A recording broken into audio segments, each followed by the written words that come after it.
ఓం గం గణపతియే నమః. ఓం శ్రీ మాత్రే నమః. నేను మీ వాడ్రే నారాయణరావు. ఇప్పుడు మనం శుక్రగ్రహం గురించి తెలుసుకుందామండి. శుక్రుడు మేషరాశి నుండి వృషభ రాశి వారిలోకి మారుతున్నాడు. అది కూడా 19th ఏప్రిల్ 2026, 19 ఏప్రిల్ 2026 నుండి almost 14th or 15th of మే వరకు కూడా ఆయన వృషభ రాశిలో ఉంటాడు. తన ఓన్ హౌస్లోకి రావడం వలన ఆయన ఇచ్చే ఫలితాలు ఎలా ఉంటాయి? అద్భుతంగా ఉంటాయండి. పైగా చంద్రుడు కూడా కలిసి ఉంటాడు. సరే, మన శుక్రుడు గురించి చెప్పుకున్నాం కాబట్టి ఈ రాశి అంటే ఎలా ఉంటాయి? 12 రాశుల వారికి, మేషరాశి నుండి మీనరాశి వారి వరకు కూడా శుక్రుడు ఇచ్చే ఫలితాలు ఎలా ఉన్నాయో ఇప్పుడు మనం చెప్పుకోబోతున్నాం. కర్కాటక రాశి వారికి లాభస్థానంలో 11వ భావంలో శుక్రుడు పాపి అవుతాడు. అనా పాపి అనే అతను ఆయన మీకు అంటే 4th house లాట్ అండ్ 11వ ఇంటి వాడు మీకు పాపి అవ్వడం వలన 11వ భావంలో ఉండడం వలన అంత మంచి యోగాన్ని మాత్రం చేయలేడండి. విద్యలో ఆటంకాలు కలిగించడము, మీ అమ్మగారికి కొద్దిగా అనారోగ్య సమస్యలు, అదే మెడిసిన్స్ వాడడము, అదే ఆవిడకి చిన్న చిన్న ప్రాబ్లమ్స్ ఉంటాయి. అంతేకాకుండా మీరు శుక్రుడు వల్ల ఏమవుతుందంటే వాహనాలు కానీ, గృహాలు కానీ, అంటే భూములు కానీ కొనుక్కోవడంలో కొద్దిగా ఆలస్యం అవ్వడానికి అవకాశం ఉంది. రైతులకు కూడా శుక్రుడు వలన మీకు అంత అద్భుతంగా లేడు కాబట్టి 11వ భావం ఉన్నప్పటికీ పాపి అయ్యాడు కాబట్టి చిన్న చిన్న ప్రాబ్లమ్స్ రావడానికి రైతులకు కూడా అంత అదృష్టమేమీ లేదు. కానీ ఆయన లాభస్థానంలో కూడా ఉన్నాడు కాబట్టి 11వ భావంలో ఉన్నాడు కాబట్టి ఆయన ఎంత చెడు చేసినా కొద్దిగా సినిమా రంగంలో ఉన్న వారికి మాత్రం మంచి చేస్తాడు. ఎందుకంటే సినిమా రంగంలో కర్కాటక రాశి వారికి సినిమా రంగంలో ఉన్నారనుకోండి, అయితే ఒక టెలివిజన్ రంగం అనుకుందాం, కళ రంగం, మంచి మంచి ప్రాఫిట్స్ వస్తాయి వాళ్ళకి, సినిమాలో అవకాశాలు వస్తాయి. అంతేకాకుండా గుర్తింపు, గౌరవము, ధనము అనుకున్న దానికంటే ఎక్కువ రావడము జరుగుతుంది. చాలా అద్భుతమైనటువంటి శుక్ర ప్రభావం చాలా బాగుంది.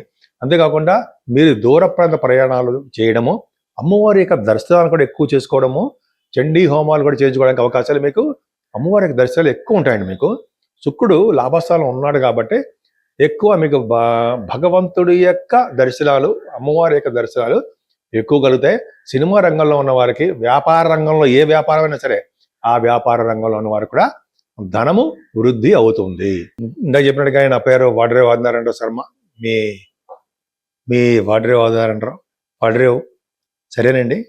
నేను మీరందరూ కూడా అంటే నా వీడియోస్ని చూస్తూ, విదేశాల్లో కూడా నివసిస్తూ నా వీడియోస్ చూస్తూ నన్ను ఎంతగానో ప్రోత్సహిస్తున్నటువంటి మీరందరికీ పేరు పేరున నా హృదయపూర్వక నమస్కారాలు.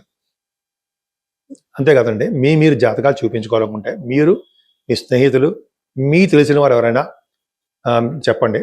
వాళ్ళకి మీరు తెలుసుకోవాలనుకుంటే date of birth, time of birth, place of birth 3 ఉంటే చాలండి. ఎందుకంటే చాలా ప్రాబ్లమ్స్ ఉంటాయి కదా, అంటే పెళ్ళిళ్ళు కావట్లేదనో, జాబ్స్ రావట్లేదనో, చిల్డ్రన్ కోసమనో, ఇవన్నీ కొన్ని ప్రాబ్లమ్స్ చాలా జాతకాల్లో కనిపిస్తూ ఉంటాయి. నాకు 36 ఏళ్ళ అనుభవం ఇందులో కూడా ఉంది. 34 సంవత్సరాలు ఫైనాన్స్లో కూడా చేశాను. సరే, అది పక్క పెడదాం కండి. అకౌంట్స్ ఆఫీసర్గా, సీనియర్ అకౌంట్స్ ఆఫీసర్ సింగరేణి కాలేజ్లో చేశారు. అది పక్క పెడదామండి. సో ఈ విధంగా మనం ఉంది.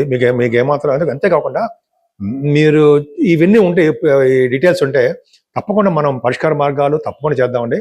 అంతేకాకుండా నేను ఫోన్ చేసినప్పుడు కింద స్క్రోల్ అవుతున్న ఫోన్కి మీరు ఫోన్ చేయండి. మీరు ఫోన్ చేస్తున్నప్పుడు నేను గబుక్కు నేను లిఫ్ట్ చేయలేకపోవచ్చు.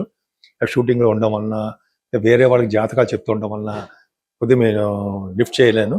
మా మా మిస్సెస్ చేస్తుంటుంది, లేదా మీతో మాట్లాడుతూ ఉంటాను. మీరు అదే వాట్సాప్లోనే మెసేజ్ పెట్టచ్చండి. మెసేజ్లు పెట్టడం వల్ల ఏమవుతుందంటే నేను తిరిగి మీతో కాంటాక్ట్ అయ్యి మీకు ఏమి ప్రాబ్లమ్స్ ఉన్నాయో ఇవన్నీ కూడా నేను అడుగుతాను. తప్పకుండా చెప్పుకుందాం. చాలామంది ఈ విధంగా జరిగాయండి.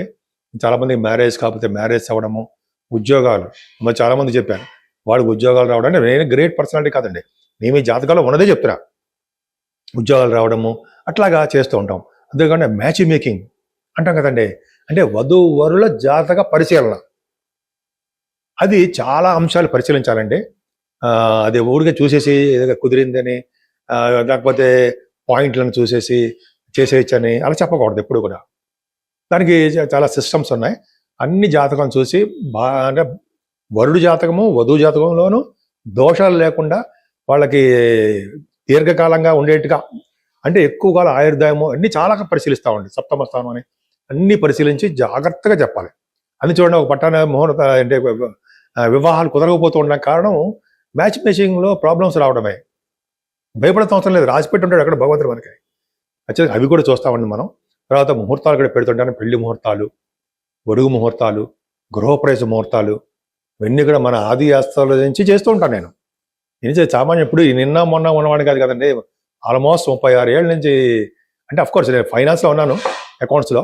ఈ 36 ఏళ్ళ నుంచి అనుభవం ఉంది కాబట్టి పర్వాలా, కొద్దిగా నాలెడ్జ్ ఉందని అనుకుంటాను నేను. సరే, మీకు ఏమైనా వాస్తు సంబంధించిన ప్రాబ్లమ్స్ ఉన్నా కూడా మీరు అడగచ్చండి. సపోజ్ ఉదాహరణ ఏంటంటే, మీరు మీ పేరు మీద ఏ ఫేసింగ్ కలిసి వస్తుంది? చాలామంది అంటాం కదా, నాకు తూర్పు ఫేసింగా, పడమర, ఉత్తరమా, దక్షిణమా ఫేసింగ్లు ఎలా కలిసి వస్తాయండి అని చాలామంది తెలుసు. బట్ కొంతమందికి అనుమానాలు వస్తూ ఉంటాయి. మీరు ఫోన్ చేయండి, తప్పకుండా నేను చెప్తాను. దీని గురించి ఇలా చెప్పడం వల్ల ఫీజు అవి తీసుకోను. ఏ ఫేసింగ్ ఏంటి చెప్పడం కోసం కూడా ఫీజు అనేది ఏమీ ఉండదు. సరే, అది పక్కా పెడదాం. మీకు మీ జాతకాలు చూపించుకోవాలనుకుంటే తప్పకుండా నాకు ఫోన్ చేయండి. ఇప్పుడు మనం పరిష్కార మార్గాల గురించి చెప్పుకుందామండి. శుక్రుడు ఆల్మోస్ట్ అందరికీ కూడా మంచివాడే, శుభుడు. కానీ కొన్ని లగ్నానికి మాత్రం పాపి కదండి, అవునా? ఉదాహరణకి మేష లగ్నానికి, వృశ్చిక లగ్నానికి ప్రబల పాపి అవుతాడు కదా, అవునా? అలాగే మీన లగ్నానికి కూడా పాపి అవుతాడు. కొన్ని లగ్నాలకి పాపత్వం ఉందండి. శుక్రుడు వలన పాపత్వం తగ్గాలి అంటే ఖచ్చితంగా అమ్మవారికి, కనకదుర్గ అమ్మవారికి, ఆవిడికి మనం హోమం అంటారు, చండీ హోమాలు అంటారు సరే, చండీ హోమాలు చేయించుకోవడం అమావాస్య పౌర్ణమికి. విడివిడిగా చేయించుకోవడానికి కష్టం అండి. మీ పేర్లు చేసి మీరు ఎక్కడైనా చేయించుకోవచ్చు. ఆ హోమాలు చేయించుకోవడం వలన యోగం కలుగుతుందండి. అవి చండీ హోమాలు అవన్నీ చేయించుకోవడం వల్ల మంచి మంచి యోగాలు కలుగుతూ ఉంటాయి. అంతేకాకుండా అమ్మవారిని కుంకుమ పూజతోను, అభిషేకాలతోనూ, దుర్గా సప్తశతి అని మనకి కనకదుర్గలో చేస్తుంటారు 4 o'clockకి, అది కూడా చేయించుకోవడం వలన అద్భుతమైన ఫలితాలు కలుగుతాయి. ఇంకో అద్భుతమైన పాయింట్ చదివానండి ఈ మధ్య నేను. అంటే మన గురువుగారులు చెప్పారు, తర్వాత ఇంకో చోట కూడా నేను చదివాను. ఏం పాయింట్ అంటే, మనం మళ్ళీ పుట్టాలని ఉందా? లేదు కదా, మనం మళ్ళీ జన్మ వద్దు అండి, మనకు ఏం వద్దు చాలు అని అనుకుంటాం కదా. అటువంటి వాళ్ళకి ఏంటి తెలుసా అండి, ఈ ఏప్రిల్ నెలలో వస్తుంది, అది కూడా 24th వస్తుంది. ఏంటంటే అష్టమి శుక్రవారం నాడు పుష్యమి నక్షత్రంలో అష్టమి పూట 24వ తారీఖున అష్టమి పూట ఎవరైతే శివపార్వతుల కళ్యాణం చేయించుకుంటారో, అంటే 24 శుక్రవారము అష్టమి పుష్యమి నక్షత్రం అష్టమి పూట, అంటే అష్టమి అనేది శివపార్వతులకు ఇష్టం అండి. ఆ రోజు కనుక శివపార్వతుల కళ్యాణం చేస్తారు, చాలా గుళ్ళలో చేస్తారు. చేయించుకుంటే వాళ్ళకి పునర్జన్మ ఉండదు అని మా గురువుగారు చెప్పారు. నేను చాలా చోట్ల చదివాను, కావాలంటే చూపిస్తా అక్కడ పాయింట్.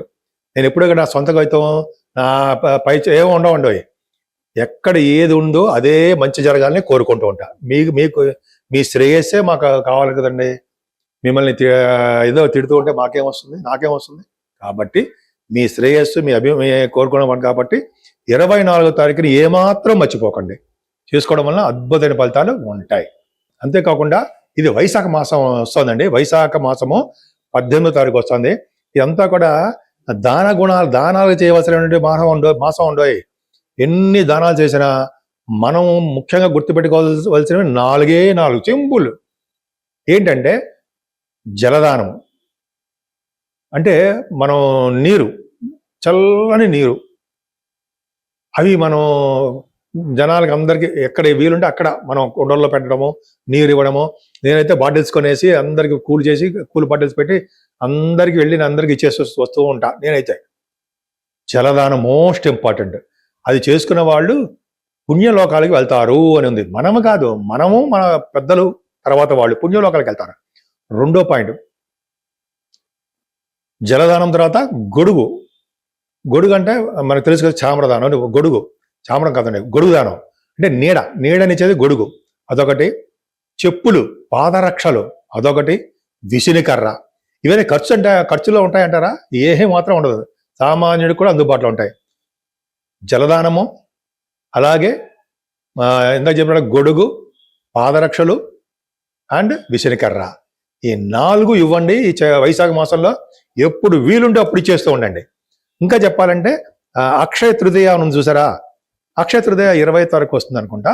అక్షయ తృతీయ రోజుని 24వ తారీఖుని అంటే అష్టమి పూట ఇలా గనక ఎవరైతే దానాలు చేశారో వాళ్ళకి పునర్జన్మ లేకుండా వాళ్ళ పితృదేవతలు, వాళ్ళ తర్వాత తరాల వాళ్ళు అందరూ కూడా మోక్ష ప్రాప్తిని కలుగుతాయి, మోక్షాన్ని కలుగుతుంటారు శాస్త్రం చెప్తోంది.